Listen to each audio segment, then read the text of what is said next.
안녕하세요. 예, 자, 한 주 잘 보내셨어요? 예.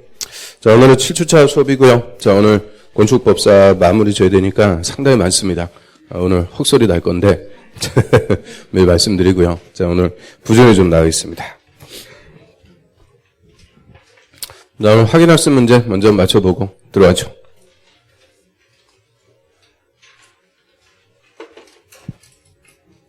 자, 1번에 정비법에서 조합 2번에 관해서 옳은 것은, 자, 이거 작년 문제인데요. 1번에 2번이 금고 이상 형의 집행유예를 받고 집행유예 기간 중에 있다. 자, 요거를 결격이라고 그러죠. 결격일 때는 당연 퇴임합니다. 총회 의결을 거쳐갖고 해임되는 게 아니고 결격에 해당이 됐을 때는 당연 퇴임. 또 2번은 조합원 10분의 이상의 요구로 소집된 총회에서 조합원 과반수가 출석, 그리고 출석한 과반수 동의받았고 해임할 수 있다. 자, 2번이 정답. 그러면 과반수가 출석한 과반수의 동의. 자, 조가 출가, 이거는 뭐 일반 의결 정족수인데, 자, 요게 논점이죠. 조합 2번에 해임을 요구할 때, 이때는 조합원 10분의 이상이 요구하면 되죠. 그래서 원칙적으로 총회 소집을 요구할 때는 조합원 5분의 1 이상이 요구하되 2번과 관련해서는 10분의 이상이 요구합니다. 자, 이건 우리 작년 시험에서도 요거 10분의 1, 요거 그대로 그냥 물어봤죠. 그 다음에 3번에 조합자나 이사의 조합과의 계약이나 소송은 감사가 대표하고요. 감사. 자, 이번에 임기는 3년 이하에서 정관으로 정하는데 연임할 수 없다가 아니고 있다. 평생 해먹을 수도 있다. 또 정관에는 조합 이번에 업무 분담 대행이 포함되지 않는 게 아니고 다 포함됩니다. 그래서 정관에는 조합이 정비사업 어떻게 할지 다 들어가는 거예요.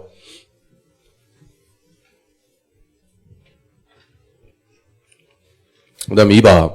재개발 사업에 관해서 옳은 것은 1번에 재개발 사업에서의 토지 등 소유자는 정비구역의 토지 소유자 또는 건물 소유자, 지상권자 포함되지 않는다가 아니고 포함됩니다. 또 2번에 재개발 사업은 관리처분 계획에 따라 건물, 주택, 상가, 공장, 건물 건설에서 공급하는 방법을 하고 환지 방법으로 할 수는 없다. 자, 환지 방법도 가능하죠. 재개발은 관리처분, 환지 다 가능합니다. 또 3번에 재개발 사업은 조합을 설립해서 하고 토지 등 소유자 직접 시행할 수 없다. 있어요. 요 재개발 사업만 토지 등 소유자 20명 미만일 때 조합 설립 안 하고 할 수 있는 예외가 있죠. 또 4번 재개발 사업의 정비계획 위반하려면 먼저 안전진단부터 한다. 자, 안전진단은 재건축에서만 안전진단을 하는 거죠. 그래서 5번이 정답. 조합 설립 인가 후에 토지의 매매로 조합원 권리가 이전됐을 때 조합원의 신규 가입 또는 교체 이런 것들은 총회 의결 없이 신고만 하고 변경할 수 있다. 이걸 경미한 변경. 그래서 사무실을 이사했거나 조합원이 교체가 됐다. 이런 것들은 경미한 변경 그냥 신고만 해주면 되죠. 그래서 재개발 사업에 관한 전반적인 거 싹 물어본 아주 좋은 문제입니다. 별로 뭐 여러분들은 안 좋을 것 같아요. 그다음에 3번. 조합이 시행하는 재개발 사업에 관해서 틀린 것은 자, 오늘 5번. 조합이 시도지사나 토지주택공사 등에게 재개발 사업으로 건설된 임대주택 인수 요청할 때 토지주택공사 등이 우선 인수한다.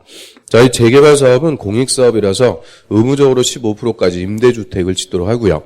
그럼 조합이 재개발 임대주택 줘갖고 직접 임대할 수가 없으니까 재개발 임대주택을 인수를 해주는 거예요. 사주는데 누가 우선적으로 사주는 거냐? 지자체. 그래서 시도지사는 토지주택공사 등에게 인수 요청하면은 지자체, 시도지사가 우선적으로 인수해줘야 됩니다. 그래서 재개발 임대주택의 우선 인수 의무자, 시도지사 또는 시군구청장, 그 당연히 지자체가 우선 인수해서 그 지역 주민에게 임대하는 거죠.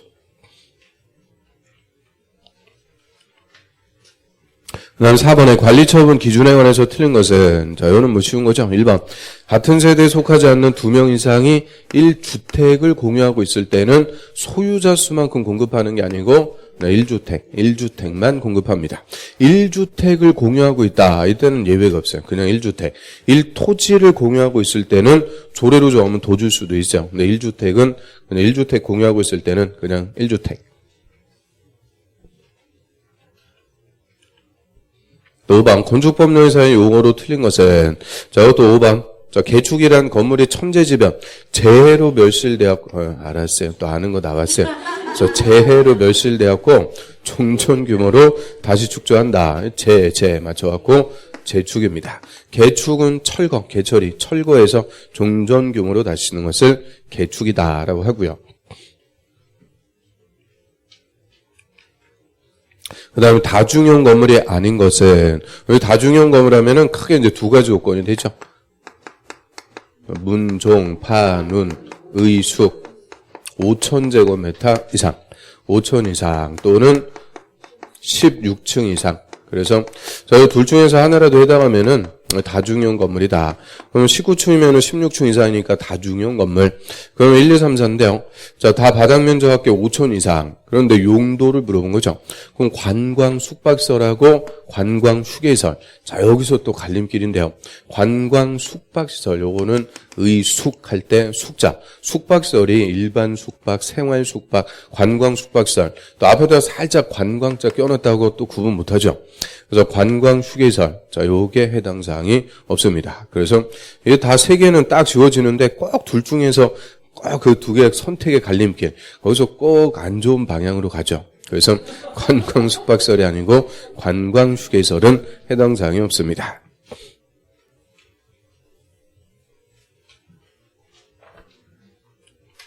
그 다음 7번. 사용 승인받은 건물 용도 변경할 때 시공구청장한테 허가받아야 되는 것은, 그럼 용도 변경 허가냐 신고냐 이거 물어보면 별수 없어요. 자산 전문 영교 군주기. 일단 이거 딱 써놓고 해야 돼요. 자산 전문 영교 군주기. 근데 이거 용도 다 쓰려고 그러면 또 10분 걸리니까 문화집회시설군, 문종위관. 영업시설군에는 판운숙다. 교육복지시설군에는 의교, 노수야. 그래서 이 세 개 시설군의 용도 요것만 딱 써놓고 한번 따져보는 거예요. 1번에 판매서를 문화집회시설로 바꾼다. 판매서를 문화집회시설로 올라가는 거. 그대로 허가. 다 썼는데 또 1번 허무하게 1번 정답. 그 다음에 2번 숙박시설을 의료시설로 바꿔요. 숙박시설을 의료시설로 내려가니까 신고. 3번에 종교시설을 운동시설로 바꾼다. 종교시설을 운동시설 내려가니까 신고. 그럼 1, 2, 3 다 요 세 개 시설군에서 좀 나오는 거죠. 그래서 요 세 개 시설군의 용도가 그래서 핵심이라는 거예요. 그래서 자산 전문 영교 근주기. 그리고 중간에 세 개 요것만 딱 외워두면 이런 문제는 그냥 간단하게 한 문제 맞출 수가 있죠. 그래서 요 세 개 시설군의 용도가 좀 중요하다. 좀 외워두시면 되고요.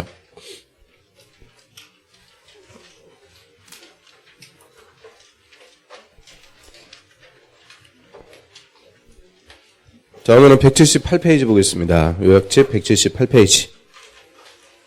자, 건물의 건축부터 해서 오늘 건축법 싹 정리해야 되고요.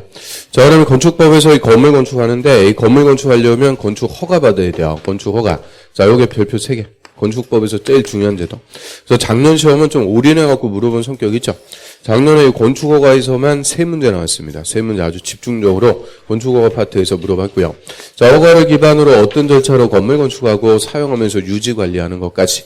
자, 요 세 파트인데 허가를 받는 것도 건축 절차의 하나입니다. 그래서 건축 절차. 자, 여기부터 먼저 한번 볼게요. 자, 건축 절차는 저 186페이지 가보시면은 다 나오니까, 뭐 절차를 우리 시험에 물어보고 그런 건 없어요. 우리 절차만 한번 따져보면. 자, 건축법에서 건물 건축하는 자를 건축주. 그럼 건축주가 직접 건물 짓고 그러는 거 아니죠? 건축주는 땅하고 돈이 있는 사람, 제일 부러운 사람이라고 그랬어요. 그래서 건축주가 건물 짓기 위해서 계약을 합니다. 그러면 설계자가 이제 건물을 멋지게 설계하죠. 건축법에 맞게 멋진 디자인으로 설계. 그럼 설계도면 첨부해서 건축주가 허가권자에게 건축 허가 신청을 해요. 허가권자는 건축법에 맞으면 허가를 내주게 되죠. 그러면 이제 설계도면에 그려진 건물 공사하는데 공사하기 전에 건축주는 제가 몇 월 며칠자로 착수합니다. 착공 신고, 요 신고부터 하고 공사에 착수해갖고 공사합니다. 이 공사하는 것을 시공자, 건설회사가 공사하죠.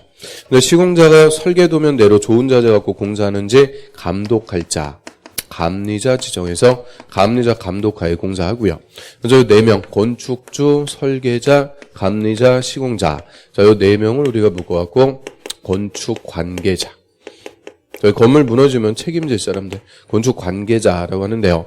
건축법에서는 설계자가 됐든 감리자가 됐든 시공자가 됐든 다 누가 정하는 거냐? 건축주가 계약해갖고 다 지동 갖고 지정하고요. 그럼 감리자 감독하에 시공자 공사 한 몇 달 지나갖고 공사 다 끝났어요. 그럼 허가받은 대로 공사했는지 검사 사용 승인 받고요. 허가권자의 사용 승인 떨어지면은 사용할 수가 있습니다. 그래서 이게 건축 절차인데 나중에서 핵심 제일 중요한 거는 건축허가. 자, 이거 못 받으면 다 필요 없어요. 그래서 건축허가부터 언제 누구한테 와서 받는지 싹 보고요. 자, 허가 받아갖고 공사 끝났다. 그럼 사용 승인 떨어지면 사용할 수가 있죠. 그래서 허가 받아서 공사, 승인 받아갖고 사용. 그럼 우리 저 국토법에서요. 기반설 부담구역 뭐 하려고 지정해요? 기반설 부담구역 지정하는 목적. 괜히 물어봤다 싶죠? 그래서 기반설 설치 비용, 돈 내라. 기반설 설치 비용을 납부할 의무를 부과하려고 지정하고요. 기반설 설치 비용은 200제곱미터 초과하는 건물을 신축, 중축하는 자에게 부과해서 납부하도록 합니다. 그러면 기반설 부담구역에서 그 200 초과하는 건물 신축, 중축하기 위해서 허가받았다. 그러면 2개월 내 기반설 설치 비용을 부과. 납부 의무자는 언제까지 되라? 사용 승인을 신청할 때까지 납부를 해줘야 된다. 다 처음 보는 눈치예요. 그래서 사용 승인을 신청할 때까지 납부를 해주도록 합니다. 그래서 허가받아갖고 공사, 승인받아갖고 사용. 자, 건축법만 열심히 예습해왔죠? 네, 잘했어요. 건축법도 예습 안 했네요. 그럼 178페이지. 자, 허가 들어가기 전에 건축 절차. 자, 사전결정의 신청. 자, 이거부터 봅니다. 그럼 사전결정, 미리 결정해달라고 신청할 수 있는 것을 사전결정 신청이라고 하고요. 사전결정 신청하는 실익은, 우리가 건물 지으려면 땅부터 사야 돼요. 땅부터 사놓고 허가 신청했는데 불허가 받았다. 낭패죠. 그래서 땅 사기 전에, 자, 요 땅에다 요 건물 지으려고 하는데 허가 내줄 수 있는지 없는지 미리 결정해달라고 신청할 수가 있죠. 그거를 사전결정의 신청. 저 허가 대상인 건물 건축하려는 자는 건축허가 신청하기 전에, 정확하게 얘기하면 땅 사기 전에 허가권자에게 그 건물 건축에 관한 다음 사항에 대한 사전결정을 신청할 수 있다. 사전에 결정해 주세요. 뭐를? 박스 1번. 해당 대지에 건축하는 게 이 법이나 관계법령에서 허용되는지 여부, 즉 허가 내줄 수 있는지 없는지 미리 결정해달라고 신청. 그럼 당연히 누구한테? 허가권자에게 신청할 수가 있고요. 그럼 들어가셔서 가로 2번, 동그라미 2번. 허가권자는 사전결정의 신청을 받으면 건물의 입지, 규모, 용도, 사전결정, 즉 허가 내줄지 안 내줄지 미리 결정해서 신청한 자에게 알려줍니다.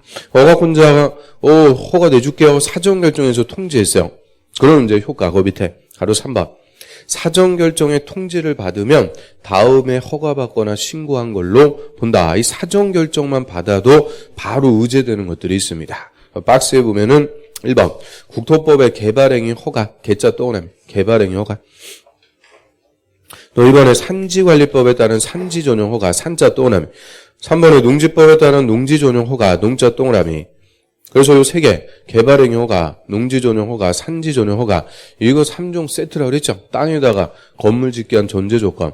우리 농지에다가 건물 지으려면 뭐부터 받아야 돼요? 농지전용 허가. 산에다 건물 지으려면 산지전용 허가. 농지나 산지가 아닌 잡종지 이런 데다가는 형질 변경 허가를 받아야 대지를 조성해서 건물 지을 수 있죠. 그래서 그 세 개가 건물 건축하기 한 3종 세트야. 전제 조건. 그런데 허가권자 사전 결정만 해줘도 바로 그런 것들은 받은 걸로 처리가 된다. 그냥 받은 걸로 봐줘요.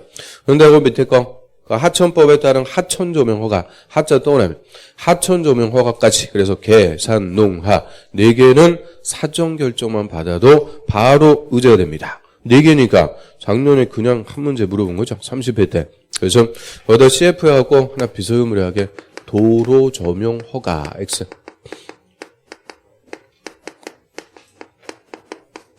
하천조명 허가는 의제가 돼요. 하천을 사용하는 하천조명 허가는 의제가 되는데 도로조명 허가 이거는 또 의제되는 사항이 아닙니다.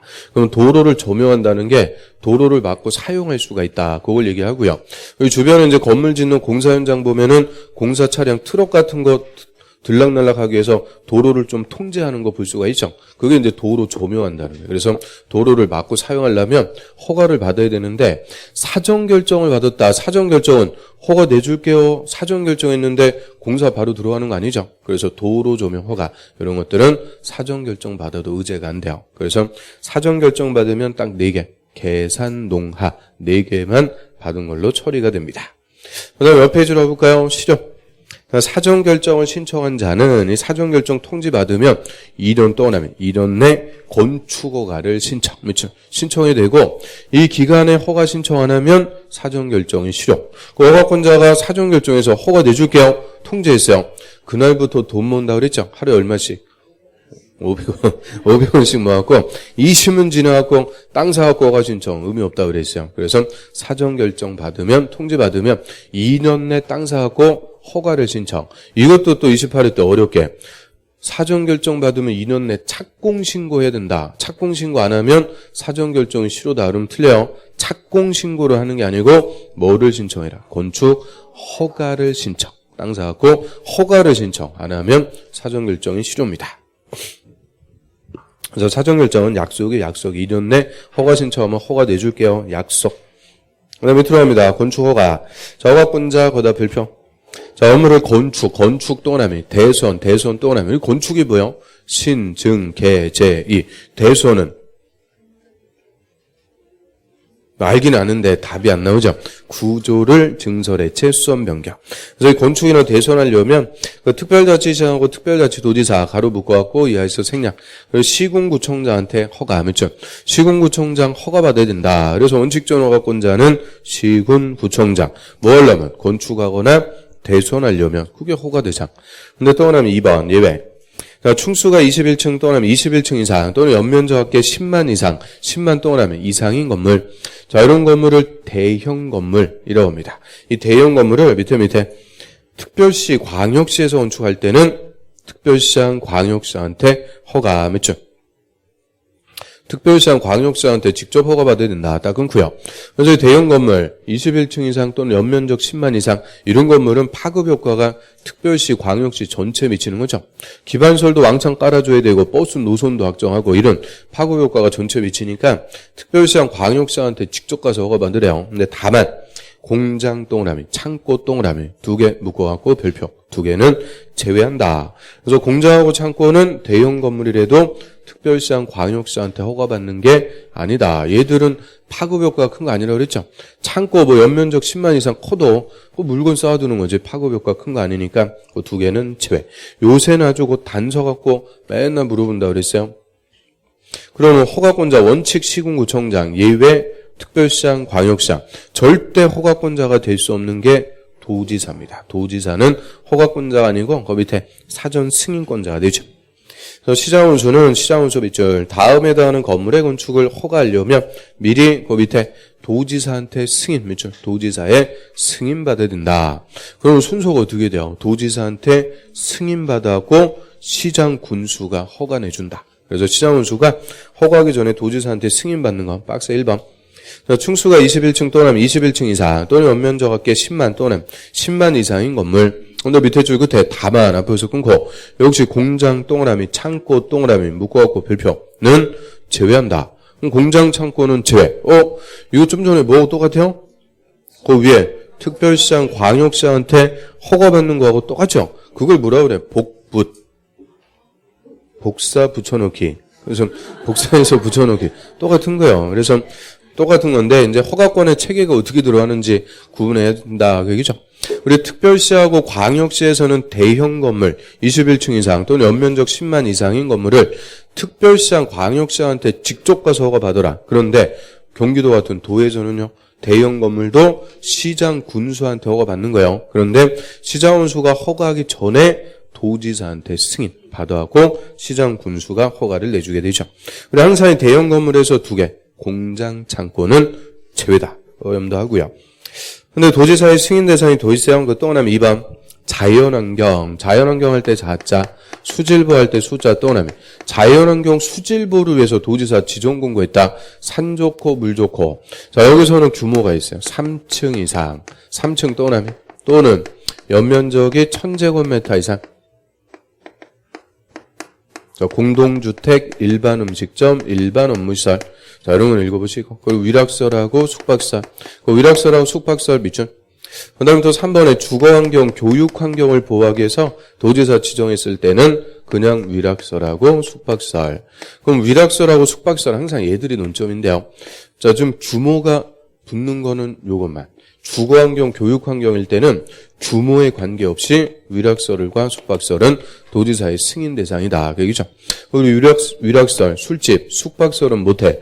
이런 것들은 규모가 작든 크든 주거환경, 교육환경 다 침해하니까 규모에 상관없이 도지사한테 승인받아갖고 시장운수가 허가해라. 그러면 규모가 붙는 것은 자연환경, 수질보 여기서만. 그래서 이 자연환경 이런 거 침해하려면 어느 정도 규모가 돼야 되죠. 그래서 3층 이상 또는 연면적 1000 이상, 자수 3000. 그래서 자연환경 수질보일 때만 규모가 붙는다. 이거 조심하고요. 그 다음 밑으로 합니다. 바로 3번에 허가의 거부. 원래 허가 거부하고 자수 이런 거 없어요. 허가권자는 건축법에 맞으면 허가 내줘야 돼요. 그래서 국민들이 건물 지을 수 있게끔 재산권을 행사할 수 있도록 해줘야 될 의무가 있는데, 자, 허가 거부할 수 있는 게 있죠. 그 밑에 줄. 다음에다 할 때는 건축위원회 심의 동그라미. 심의 거쳐갖고 허가를 하지 않을 수 있다. 그래서 한 페이지 넘겨보시면, 박스 1번 위락설하고 숙박설 두 개 있죠. 해당하는 건물의 건축을 허가하면 그 밑에 주거환경, 교육환경 등 주변 환경에 부적합하다고 인정하는 경우, 그러면 위락설하고 숙박설 얘들은 건축법에 맞아도 주변 환경에 안 맞으면 허가 거부할 수 있다. 그래서 이 주변 환경까지 고려해서 허가 내주는 건물이 딱 두 개입니다. 위락설과 숙박설 얘들은 건축법에 맞아도 주변 환경이 안 맞으면 거부할 수가 있고요. 허가 거부해갖고 못 짓게 한다. 항상 못하게 할 때는 심의 거쳐야 돼요. 건축위원회 심의 거쳐갖고 거부할 수가 있죠. 그럼 좀 전에요. 위락설하고 숙박설. 자, 이거 시장운수가 허가를 내주고자 할 때는, 허가를 내줄 때는 도지사의 승인. 근데 허가를 안 내줄 때는 건축위원회 심의. 항상 못하게 할 때는 심의 거친다. 이렇게 딱 개념 잡고요. 바로 4번 건축허가의 필수적 취소. 자, 허가권자는 다음에다 하면 허가를 취소할 수가 있는 게 아니고 해야 된다. 반드시 취소합니다. 그래서 1번 허가받은 날부터 2년 동안 하면 2년 내 공사에 착수 안 할 때 딱 끊고요. 다만 정당한 사유가 있으면 1년 동안 하면 1년까지 착수기간을 연장할 수는 있습니다. 우리 건축법이든 주택법이든 착수기간의 연장은 다 1년입니다. 1년까지 연장할 수 있고요. 자, 허가받고 2년 내 착수도 안 했다. 건물 안 짓는 거니까 허가 취소할 수가 있죠. 취소할 수 있는 게 아니고 해야 된다. 필수. 그럼 2년 내 착수하는지 안 하는지 허가권자 일일이 확인하는 게 아니고 건축주가 2년 내 착수합니다. 착공 신고 요걸 해줘야 돼요. 2년 내 착수한다. 신고 안 들어가면 허가를 반드시 취소합니다. 그 다음 동그라미 2번. 그 1번의 기간 내 공사에 착수는 했는데 공사 완료가 불가능할 때, 공사 완료가 불가능하다. 건물 못 짓게 됐다. 그 얘기니까 이때도 허가를 반드시 취소하고요. 그럼 들어갑니다. 가로 5번 대지의 소유권 확보. 자, 건축허가 받으려면 대지의 소유권부터 확보해야 된다. 딱 끊고. 그럼 당연한 거죠. 남의 땅에다가 함부로 건물 못 져요. 건물 지으려면, 즉 허가 받으려면 땅부터 확보해라. 대지의 소유권 확보하는 게 원칙. 근데 다음은 또 예외. 그 박스의 기억. 건축주가 대지의 소유권을 확보하지 못했는데 그 대지에 사용할 수 있는 거는 사용권 확보한 경우, 그렇죠? 사용권을 확보했을 때, 그럼 사용권 뭐 있어요? 지상권, 임차권 이런 권리가 있어도 남의 땅에 건물 지을 수가 있죠. 그래서 사용권 확보하면 허가받을 수 있다. 당연하니까 딱 끊고. 단서, 그게 핵심. 다만 분양을 목적으로 하는 공동주택은 제외. 그렇죠? 그럼 분양하기 위해서 건축하는 공동주택은 사용권 안 된다. 그 얘기죠. 반드시 소유권을 확보해야 허가 내줍니다. 이게 28회 때 그대로 정답이에요. 그래서 분양을 목적으로 하는 공동주택은 사용권 확보하면 허가받을 수 있다. 틀려요. 얘는 소유권을 확보를 해줘야 되죠. 그래서 그거는 28회 때 물어봤으니까 이제 그 밑에 니은. 자, 그거 물어볼 차례. 원래는 요 니은이 더 중요한 거예요. 요 니은 때문에 이 조문이 몇 년 전에 신설된 거죠. 건축주와 건물의 노후와 구조안전 문제 등으로 건물을 신축, 개축, 재축, 리모델링 하기 위해서 건물과 대지의 공유자 수 100분의 80 동그라미 80% 이상의 동의받고 동의한 공유자의 지분합계가 전체 80 동그라미 80% 이상이면 허가받을 수 있다. 그럼 이거는 여러 명이서 공동 소유하는 건물, 공유 건물을 얘기하는 거죠. 자, 공유 건물이 노화돼갖고 무너지려고 그래요. 그래서 신축을 하든 개축을 하든 리모델링 해야 되는데 원칙 민법에서 공유물을 변경하려면 공유자 전원의 동의. 그런데 꼭 한두 명이서 반대해갖고 공유 건물 무너질 때까지 신축하고 리모델링 이런 걸 못하는 문제가 생겨요. 그래서 이 조문이 딱 들어온 거죠. 공유 건물일 때는 공유자 전원의 동의 필요 없고 일단 몇 프로 동의 받아라? 80%. 80% 이상의 동의 받으면 건축허가 내줍니다. 그러면 허가를 받은 건축주는 동의하지 않은 나머지 공유자에게 지분 팔고 나가라. 매도 청구를 할 수가 있게 되죠. 그래서 니은번에서 그 밑에 박스 밑에 동그라미 2번 매도 청구 딱 연결을 하시면 돼요. 매도 청구로 합니다. 그래서 매도 청구는 팔고 나가라 하는 거죠. 얘는 청구권이 아니고 형성권 쫓아내는 거예요. 그래서 건축허가 받은 건축주 있죠. 정확하게 얘기하면 80% 이상 공유자의 동의를 받아갖고 허가를 받은 건축주는 동의하지 않은 공유자에게 그 지분을 시가 또는 시가로 매도 청구할 수 있다. 항상 매도 청구할 때는 시가입니다. 시가로 매도 청구하면은 시가대로 매매계약 체결돼서 팔고 나와라 쫓아내는 거니까 이게 매도 청구하기 전에 그 대상이 되는 공유자와 3개월 또는 3개월 이상 협의부터 한다. 사전에 3개월 이상 협의하고 안 판다. 그러면은 시가로 매도 청구할 수가 있죠. 그래서 이제 공유 건물도 공유자 전원의 동의까지 필요 없고 딱 몇 프로의 동의만 받으면 80% 이상의 동의만 받으면 건축허가 받아갖고 매도 청구해서 공유 건물 신축을 하든 리모델링 할 수 있는 길을 열어준 거죠. 그 다음에 또 옆으로 합니다. 3번 건축허가의 제한. 자, 얘는 별표. 건축허가 제한. 이거는 뭐 단독으로 그냥 물어보는 거죠. 허가 제한한다는 것은 허가권자한테 당분간 허가 내주지 마라. 아예 허가 못 내주게 하는 거죠. 그래서 허가 자체를 못 내주게 제한할 수가 있고요. 자, 1번에 국토부 장관 있죠. 국토관리를 위해서 특히 필요하거나 주무부 장관이 국방, 문화재, 환경보전, 국민경제를 위해서 특히 필요하다고 인정해서 요청하면 허가권자 또는 허가권자의 건축허가, 이미 허가 내줬으면 허가받은 건물에 착공을 못하게 제한할 수가 있죠. 그래서 먼저 국토부 장관은 제일 높은 사람이니까 모든 허가권자한테 허가 내주지 마라. 허가 제한할 수가 있대요. 그럼 모든 허가권자, 특별시장, 광역시장, 시, 군, 구청장 모든 허가권자의 허가를 제한할 수가 있고요. 사유는 2개입니다. 국토관리를 위해서 필요하거나 장관이 요청했을 때. 그래서 옛날에 국방부 장관이 요청해서 국토부 장관이 특별시장의 건축허가를 제한한 사례가 제2 롯데월드. 그래서 국토부 장관은 딱 제한할 수 있어요. 그 다음에 또 하나 2번 특별시장, 광역시장, 도지사는 밑줄 시도지사는 지역계획, 도시군계획에 특히 필요하면 시군구청장 밑줄 건축허가나 착공을 제한할 수 있다. 답은 9요. 그러면 시도지사도 제한할 수 있는데 시도지사는 모든 허가권자 그럼 틀려. 시도지사는 자기보다 하급 시, 군, 구청장의 허가를 제한할 수가 있고요. 사유는 지역계획이나 도시군계획에 필요할 때. 우리 도시군계획사업 대표적으로 뭐 있어요? 시설사업, 개발사업, 정비사업. 특히 정비사업, 재개발사업 할 곳에 자꾸 새 건물 허가 내주면은 재개발사업 못하는 거예요. 그래서 이런 도시군 계획사업에 필요하면은 시군구청장한테 허가 내주지 마라 제한할 수가 있고요. 그래서 일단 누구의 허가를 제한할 수 있고 사유는 뭐냐? 그거 싹 바꿔갖고 맨날 물어보니까 확실하게 구분해 두셔야 돼요.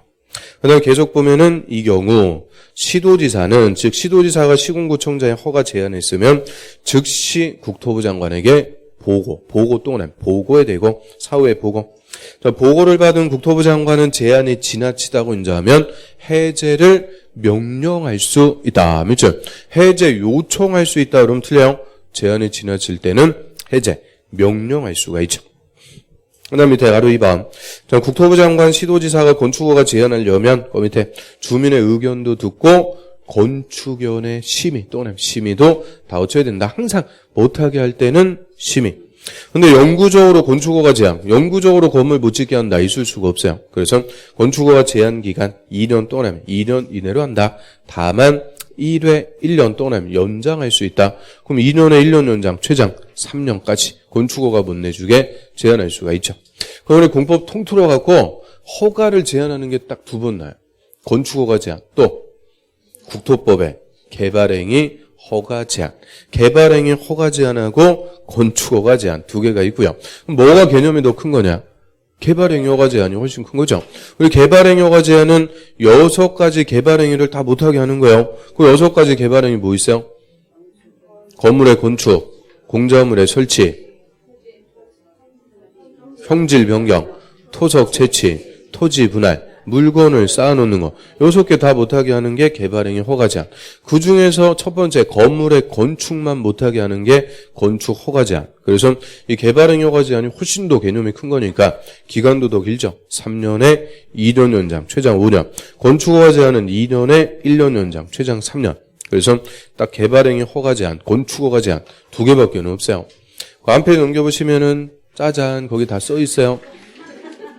봤을 때까지 기다렸다 얘기해주는 이 센스. 그래서 아무튼 그 뒤에다 나오니까 참조하시면 돼요. 다시 앞으로 오세요. 저 181페이지 맨 밑에 바로 4번. 자, 국토부 장관 시도지사는 건축허가 제한할 때는 목적, 기간, 대상 등을 상세하게 정해서 허가권자에게 통보하고 자, 통보를 받은 허가권자가 지체 없이 이를 공고합니다. 그래서 허가권자가 우리 관할 구역에 언제부터 몇 년간 건축허가 제한합니다. 우리한테 공고해서 알려주도록 하죠. 자, 넘겨보세요. 네, 여기까지 건축허가. 그 다음 건축 신고. 자, 경미한 건축이나 대손할 때는 허가까지 필요 없고 간단하게 신고만 해주면 돼요. 그래서 건축 신고, 이것도 뭐 타이틀에 붙이면은 단독 기출. 그리고 매년 나옵니다. 매년. 그래서 건축 신고 대상, 허가 대상이라도 다음에도 할 때는 미리 밑에 시군구청장한테 신고하면 허가받은 것으로 본다. 그러면 신고는 누구한테 하죠? 시군구청장. 우리 건축법에서 신고는 다 시군구청장에게 합니다. 절대 특별시장, 광역시한테 신고하는 거 없어요. 저 신고하면 되는 거 그 박스에 쫙 나오니까 매년 나오는 거죠. 그 중에서도 1, 2, 3, 4, 4개가 핵심. 1번. 자, 바닥 면적 합계가 85제곱미터 이내에 중축, 개축, 재축. 중축 더 짓거나 개축이나 재축은 다시 짓습니다. 자, 여기서는 신축, 새로 짓는 거는 해당사 없어요. 그래서 기존의 건물을 더 짓거나 다시 짓는데 그 면적이 85제곱미터 이하면 요거는 신고만 해주면 된다. 그럼 우리 집 옥상에 옥탑을 중축하는데요. 중축하는 옥탑이 30제곱미터 허가받아야 된다. 신고만 해주면 된다. 오, 맞췄어요. 그래서 30제곱미터 중축은 85 이하의 중축 신고만 해주면 된다. 그 다음에 2번, 요거를 이제 좀 잘 정리해 두셔야 돼요. 2번. 자, 관리 농림 자연환경 보전, 얘들 묶어갖고 비도시입니다. 비도시죠. 근데 비도시래도 항상 어디는 제외냐? 지구 단위 계획구역은 제외. 이 건축법에서는 지구 단위 계획구역은 개발하니까 비도시래도 빼버려요. 그래서 비도시 지역에서 연면적이 200 미만이고 충수가 3층 미만. 자, 이런 소규모 건물을 건축할 때 이거 세 가지 요건 다 갖춰야 돼요. 비도시에서 두 번째니까 200 미만, 세 번째니까 3층 미만. 소규모 건물을 건축할 때 신고합니다. 그럼 반대에 속하면 도시지역일 때는 소규모 건물도 다시 허가 받아야 돼요. 또 200 미만이다. 이 말은 200 이상부터는 다시 허가. 3층 미만. 3층 미만. 그럼 3층 이상부터는 다시 허가받습니다. 그래서 이 세 가지 요건, 비도시, 200 미만, 3층 미만, 소규모 건물일 때 신고하면 되고요. 자, 얘가 잡혀야 3번이 따라옵니다. 그래서 3번, 200 미만이고 3층 미만. 자, 이런 소규모 건물을 대수선하는 것도 신고하면 되고요. 자, 얘가 29회 때도 정답, 28회 때도 기출, 27회 때도 기출. 요새 아주 계속 나오고 있어요. 1번에서 옛날에는 1번 갖고 맨날 물어봤는데 요게 조금 포인트가 넘어가서 3번 갖고 요새 계속 물어보고 있죠.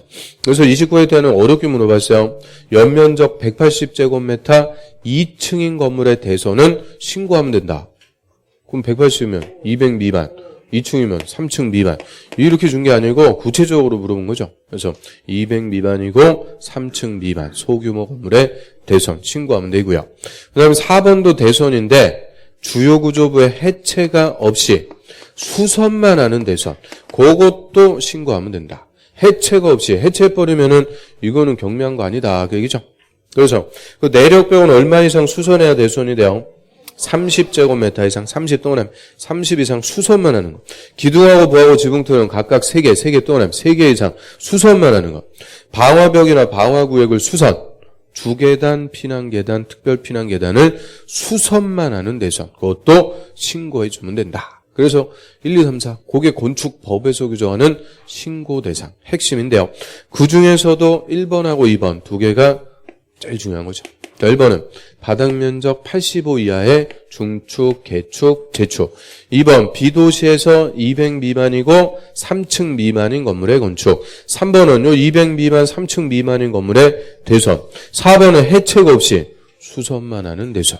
그래서 1번, 2번 딱 정리되면 3번, 4번은 또 금방 따라옵니다. 그래서 1, 2 확실하게 정리하고요. 그 다음 5번, 그 밖에 대통령령에서 정하는 거니까 얘는 뭐 지역적인 거죠.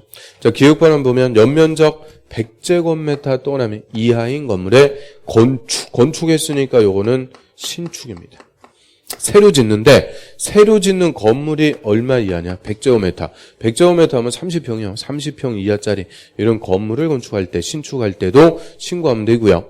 얘하고 첫 번째하고 헷갈릴 이유가 없어요. 첫 번째는 새로 짓는 게 아니고 더 짓거나 다시 짓는 게 85 이하고, 이건 아예 새 건물을 짓는데 건물 자체가 100제곱미터 이하. 그럼 예를 들어갖고 도시지역에서 연면적 90, 충수 2층.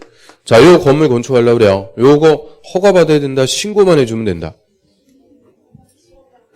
신고만 해주면 됩니다. 90. 연면적 100제곱미터 이하인 건물의 건축이니까 신고하면 된다. 요 앞에 도시적, 비도시적 있어요, 없어요? 자기가 지어내고 그러면 안 돼요. 저 도시든 비도시든 관계없이 100제곱미터 이하인 건물의 신축은 신고만 해주면 된다. 그 다음에 니은바 건물의 높이 3m 또는 3m 이하에서의 중축. 3m 주는 이유는 한 층이 안 되는 높이에서의 중축. 그리고 건축법에서는 한 층의 높이 4m, 3m 이하면 한 층이 안 되는 거니까 경미한 중축. 신고하면 되죠. 그러면 그 1, 2, 3, 4에다가 동그라미 5번에 기역, 니은. 거기까지 6개 확실하게 정리해두면 나머지 몰라도 얼마든지 객관식 시험 찍어 맞힐 수 있죠. 나머지도 알고 싶으면 보세요. 맨 밑에 미음번 또 하나 볼까요? 농업, 수산업을 경영하기 위해서 읍면지역에 건축하는 연면적 200제곱미터 이하의 창고, 그 연면적 400제곱미터 이하의 축사 작물재배사. 축사 작물재배사 4자니까 400. 자, 그건 어떻게 맞출 수 있겠네요. 그래서 저 읍면지역의 농림업용 건물인데 축사 작물재배사, 그거는 400 이하구나. 그거까지 정리하면 끝. 자, 옆으로 합니다. 바로 2번.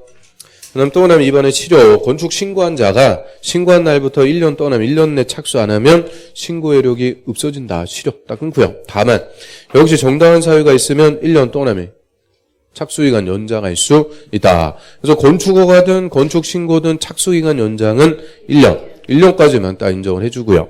근데 착수기간이 달라요. 건축허가는 2년. 근데 신고는 경미하니까 1년. 허가는 2년 내 착수 안 하면 반드시 취소. 신고는 1년 내 착수 안 하면 실효. 다 건물 못 짓게 됩니다. 자, 넘어갑니다. 그다음 184페이지. 자, 가설 건물. 가설 건물은 이름대로 임시로 설치해서 이용하는 건물. 임시 건물이죠. 영구적인 게 아니고 임시로 설치하는데 얘가 제일 경미해요. 이 신고 대상보다도 더 경미한 게 가설 건물. 근데 요거는 다시 허가를 받는 게 있고 신고하는 게 있죠. 허가와 신고 두 개가 또 다 있다. 이게 가설 건물의 특징. 그럼 가설 건물은 허가 신고 뭐가 원칙? 신고하고 축조하는 게 원칙이죠. 신고만 해주면 돼요. 제일 경미한 거니까. 그런데 예외적으로 허가를 받는 게 딱 한 가지. 도시군 계획 시설 부지. 요 시설 부지에서 가설 건물을 건축할 때는 허가 대상입니다. 그럼 우리 시설 부지에서는 시설 사업 해야 되니까 원칙 건물 건축할 수 있다 없다? 없다. 건물 못 짓는 거예요. 사업에 지장을 주는 건물 건축 금지. 근데 예외적으로 일정한 기간 동안 사업 안 하고 있으면 가설 건물은 허가받아갖고 건축할 수 있는 예외를 주죠. 몇 년 내 사업 안 할 때요? 2년이요? 10년이요? 20년이요? 몇 년? 자, 56페이지로 합니다. 56페이지.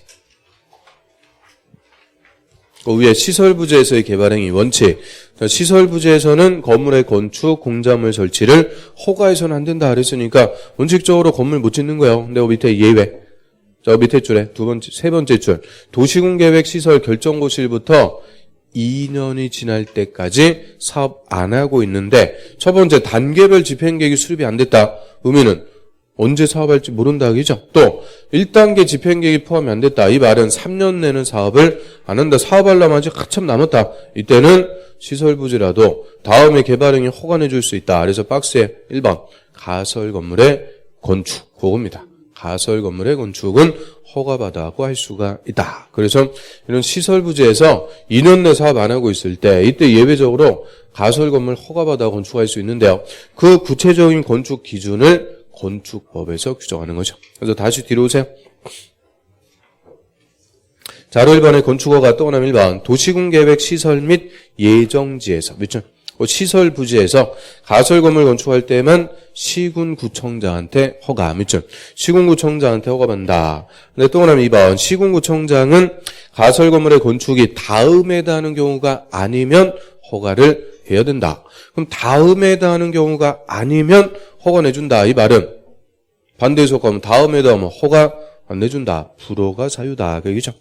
그래서 교육법 국토법 64조에 위반될 때, 지금 우리가 찾아가 봤던 국토법에 위반될 때, 그 다음 니은 4층 또는 4층 이상이면 허가 안 내준대요. 그럼 반대로 몇 층이야? 3층 이하. 3층 이하. 또 디귿번 다음의 기준에도 다 적합해야 돼요. 그래서 A번에 철근 콘크리트 구조가 아니고 존치 기간은 3년 또는 3년 이내. 다만 사업할 때까지 연장할 수 있다. 밑줄. 있다 없다 단순하게 물어보니까 사업 안 하고 있으면 할 때까지 연장할 수는 있죠. 또 C번에 전기, 수도, 가스관 새로 설치하면 안 돼요.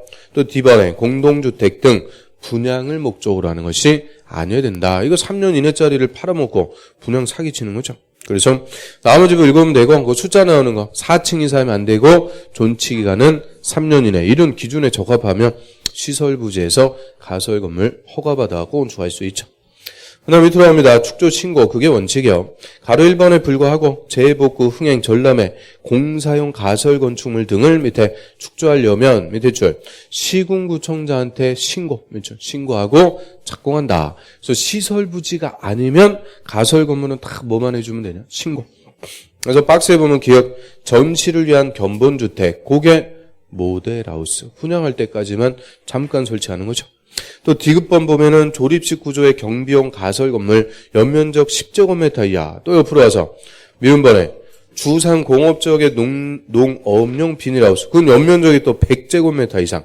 비읍번 야외 흡연실 용도의 가설 건물. 얘는 연면적 50 이하. 아주 또 버라이어티 나오죠. 그게 다 28회 때 기출. 신고하는 가설 건물로 틀린 것은 면적 나오는 것만 쏙쏙 찾아갖고 물어봤는데요. 그것만 있는 거 아니죠. 끝에 이하 몇 번까지 생략? 16번까지 생략. 그래서 우리 기본서 보면 한바닥이요. 신고하는 게. 그거 뭐 다 외우고 싶어요? 하고 싶은 게 없네. 자, 아무튼 그래서 이 뭐 신고하는 것들 이런 거는 10년에 한 번씩 나옵니다. 10년에. 그래서 28회 때 나왔으니까 38회 때까지는 안 나온다. 그래서 모델하우스 그 정도 정리하면 되죠. 그래서 시설부지가 아니면 가설 건물은 다 신고한다. 자, 옆으로 갑니다. 동그라미 2번. 이때 신고하는 가설 건물의 존치 기간도 3년 또는 3년 이내로 한다. 그래서 이 가설 건물은 허가를 받든 신고하든 다 몇 년 이내냐? 3년 이내. 잠깐만 3년 이내로만 설치해서 이용하는 임시 건물. 요거를 가설 건물. 밑으로 갑니다. 공용건물. 공용건물은 국가나 지자체가 공공관청, 청사 등으로 사용하기 위해서 건축하는 건물이죠. 그래서 국가나 지자체가 건축하는 건물을 공용건물. 그럼 동그라미 1번. 자, 국가나 지자체는 밑줄 건물을 건축, 대선, 용도 변경하려면 미리 끝에 허가권자하고 협의한다. 그럼 국가나 지자체 행정청 지들끼리 허가받고 신고하고 이런 거 없어요? 행정청 간에는 뭐만 해주면 된다? 협의해서 공사합니다. 그 다음 동그라미 2번. 협의한 공용건물은 사용승인의 규정도 적용하지 않는다. 딱 끊고요. 사용승인은 허가받은 대로 공사했는지 검사도 안 받아요. 대신 공사가 끝났으면은 지체 없이 통보, 허가권자에게 통보 동그라미 통보는 해줘야 된다. 그래서 공용건물은 다 특례요. 허가받는 게 아니고 협의해서 공사, 통보하고 사용. 협의해서 공사, 통보하고 사용한다. 이런 특례를 주죠. 자, 넘어갑니다. 그 다음에 건축 절차. 이 건축 절차에서 우리 시험에 물어보고 그런 거는 거의 없는데, 그 옆에 이제 안전관리 예치금. 이게 작년에 또 그냥 단독 한 문제. 그래서 안전관리 예치금 먼저 조치 의무. 건축허가 받은 자는 공사를 중단하고 장기간 공사 현장을 방치할 때는 공사 현장의 미관 개선, 안전관리 등에 필요한 조치를 해야 된다. 그거를 건축주의 조치 의무라고 그래요. 조치 의무. 그러면 도시 한복판에다 건물 짓겠습니다. 건축허가 받아갖고 기초공사. 토지 굴착해갖고 여기다 기둥뿌리만 딱 박아놓은 기초공사가 끝났는데 돈이 없어갖고는 공사 현장이 방치되고 있어요. 아주 보기 싫다고 그랬죠. 또 문제는 주정뱅이들 여기 또 빠져가지고 새벽마다 꺼내주세요. 아우성. 그게 무슨 경험이 있나 보네. 그래서 소리 없는 아우성. 그래서 이제 안전에도 안 좋고 그러니까 저는 공사 현장 주위에다가 안전 펜스 쳐갖고 가리는 거예요. 그거를 건축주의 조치 의무라고 그래요. 조치 의무. 그래서 주위에 건물 짓는 공사한다. 뭐부터 쌓는 거예요? 펜스 쳐갖고 가리는 것부터 안 보이게. 그래서 이 조치 의무가 있는데 조치를 할지 안 할지 믿을 수가 없으니까 건축주한테 돈도 내세요 하는 것을 안전관리 예치금. 그래서 대상. 자, 허가권자는 연면적이 1000 또는 1000제곱미터 이상 건물로서 밑에 면 됐죠. 조례가 정하는 건물은 착공 신고하는 건축주에게 밑에 면 됐죠. 안전관리 예치금을 공사비의 1% 또는 1% 범위에서 예치하게 할 수 있다. 이게 그대로 작년 한 문제.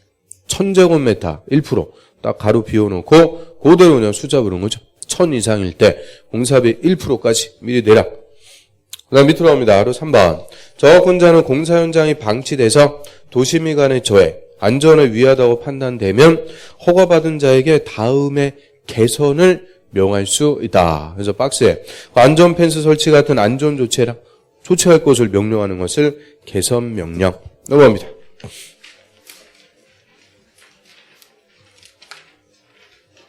근데 또 하나는 2번. 저건자는 개선 명령을 받은 자가 개선을 하지 않으면, 즉 조치하지 않으면 행정대집행법에 따라 대집행할 수 있다. 다른 사람한테 대신 집행케 하고요. 이때 그 건축주가 예치한 예치금을 행정대집행 비용에 사용할 수 있으며, 이게 옛날 기출문제에서는 정답 지문이었어요. 예치금을 대집행 비용에 사용할 수 없다 해서 틀리게. 그럼 사용할 수가 없으면 뭐 하려고 예치해요? 당연히 사용할 수가 있고요. 그리고 대집행 비용이 이미 납부한 예치금보다 많으면 차익을 추가로 징수할 수도 있다. 모자르면 더 내라. 추가 징수할 수도 있습니다. 그래서 저는 대집행 비용에 사용하기 위해서 미리 내도록 하는 돈을 안전관리 예치금. 자, 여기까지 하고 좀 쉬었다 보죠. 좀 쉬었다 하겠습니다.